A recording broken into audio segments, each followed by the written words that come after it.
Austin Thompson will spend the rest of his life behind bars. That was the decision in a courtroom today for the young man who killed 5 people during a mass shooting in Raleigh back in 2022. Deanna Harley was there when the judge read aloud his decision. The first-degree murder of James Thompson, I'm ordering incarcerated for a term of life without the possibility of parole. The first of 5 life without parole sentences handed down to 18-year-old Austin Thompson today, over 3 years after he shot and killed 5 people, including his then 16-year-old brother James in 2022. The sentence matched the crime. In January, Thompson pleaded guilty to shooting his brother and then stabbing him 57 times in the neck before walking through Raleigh's Headingham neighborhood and killing Nicole Connors and her dog Sammy, Gabriel Torres, Mary Marshall, and Sue Carnatz. Thompson also shot Lynn Gardner and Raleigh police officer Casey Clark.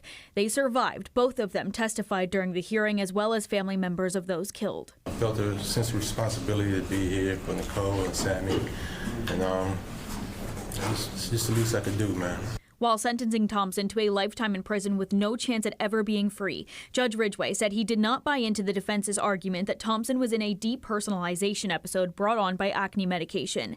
Instead, the judge pointed to internet searches the defendant made about school shootings, famous serial killers, and specific details about the murders he'd eventually carry out, including searching whether someone screams when stabbed in the neck. Defendant's crime were the product of months of fantasizing, planning, and preparation, and not the product of transient immaturity. It's a day that changed Raleigh forever, marked as the largest mass shooting in the city's history. This is something that certainly eroded, I think, all of our senses of security. These people were coming home at the end of the day, right? Very normal day-to-day life. I think we would all see ourselves in the things that these victims were doing, at that moment when their lives were cut short.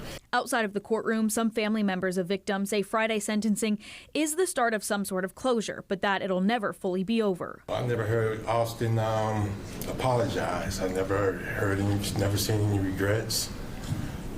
So right now I can't forgive him, So I can't forgive him. Judge Ridgway echoing the impact the murders have had on the victims and the city as a whole, saying life in prison without parole is the only fitting option. Court concludes that the answer to the issue before the court at this hearing is yes. Austin Thompson is the rare offender whose crime reflects irreparable corruption. Queen City News Plus. Just search Queen City News on your smart TV's app store.